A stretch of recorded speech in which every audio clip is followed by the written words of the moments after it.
Our channel.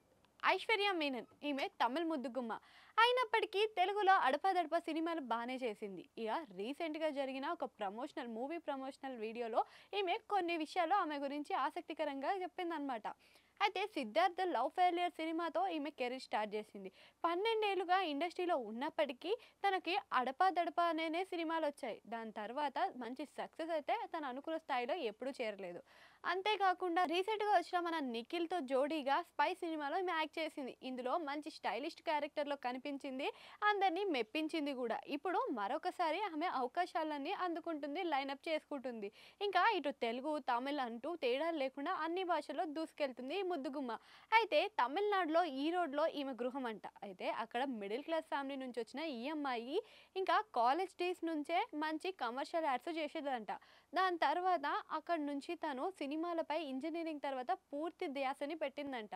ఇంకా అప్పటి నుంచి తెలుగులో తమిళ్లో తనకంటూ మంచి గుర్తింపు తెచ్చుకోవడం అని చెప్పేసి ప్రజల నుంచి మెప్పు పొందేందుకు చాలానే ప్రయత్నం చేసిందంట. ఇంకా తను అందరికీ తెలిసే విధంగా అయితే మంచిగా కెరీర్ని డెవలప్మెంట్ చేసుకుంది. కానీ తన కెరీర్ పరంగా చూసుకున్నట్టయితే ఎక్కువ ప్రశంసలు అయితే అందుకోలేకపోయింది. అందులో ప్రయత్నించేందుకే ఇప్పుడు తను కాస్త ముందుకెళ్దామని చెప్పి అనుకుంటుందంట.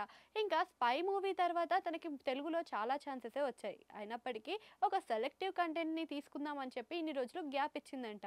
ఇప్పుడు బజే వాయువేగంతో మరొకసారి కార్తికేయతోటి జోడీ కట్టి మరొకసారి అందరి ముందు తెలుగు ప్రేక్షకులకు కనిపించే విధంగా వస్తుందన్నమాట. ఇందులో కంప్లీట్గా తను ట్రెడిషనల్ లుక్ ఉంటుందంట. తన పాత్రకు ప్రాధాన్యత బాగానే ఉంటుందంట. ఆ విధంగానే తెలుగులో చేసే సినిమాలకి ప్రాధాన్యత ఉంటేనే బాగుంటుంది అని చెప్పి కథలను సెలెక్ట్ చేసుకుంటుందట. అంతేకాకుండా ఈమె చేసే ప్రతి పాత్రలోని తనకంటూ ఒక మంచి గుర్తింపు తెచ్చుకునే విధంగా ఉండాలి, కంప్లీట్ ప్రాధాన్యత ఆ మూవీలో ఉన్న తన క్యారెక్టర్కి ఉండాలి అనే విధంగానే తను స్క్రిప్ట్ అనేది సెలెక్ట్ చేసుకుంటుందట. ఇక వజే వాయువేగం విషయానికి వస్తే కంప్లీట్గా తను ట్రెడిషనల్ కాస్ట్యూమ్లోనే కనిపించే విధంగా ఉండాలి అని చెప్పేసి ఉందంట. ఇంకా తనకి కథకి ప్రాధాన్యత, కాస్ట్యూమ్ విధంగా కూడా చూసుకుంటే మంచి గుర్తింపు ఉండే విధంగానే ఉందంట. అయితే ఇప్పుడు ప్రస్తుతం తెలుగులోనే కాకుండా తెలుగు, తమిళ్, కన్నడ, మలయాళం ఇలా అన్ని భాషల్లోనే ఆమెకి ఛాన్స్ ఉన్నాయంట. ఇక తెలుగులో 3 సినిమాలు లైన్లో ఉన్నాయంట. వాటి గురించి త్వరలోనే బయటకి చెప్తాను అని చెప్పింది. అంతేకాకుండా ఇంకా తమిళ్లో, మలయాళంలో కూడా కమిట్మెంట్స్ ఉన్నాయంట. అవి కూడా త్వరలో చూడబోతుందంట. ఇక ఇవన్నీ సినిమాల్లో ఈమెకి లైనప్ అయితే బాగానే ఉంది. ఇంకా ఈమె యాక్టింగ్ విషయానికి వస్తే ఈసారి మంచి గుర్తింపే దక్కించుకునే విధంగా ఉంది. ఒకవేళ కార్తికేయతో సినిమా సక్సెస్ అయితే ఈ అమ్మడు ఫామ్లోకి వచ్చినట్టే అని చెప్పుకోవచ్చు. 12 ఏళ్ల కష్టం ఒకటేసారి వెళ్ళిపోయినట్టు కూడా చెప్పుకోవచ్చు అనమాట. అయితే ఈమె సినిమాల్లో మీకు నచ్చిన సినిమా ఏది?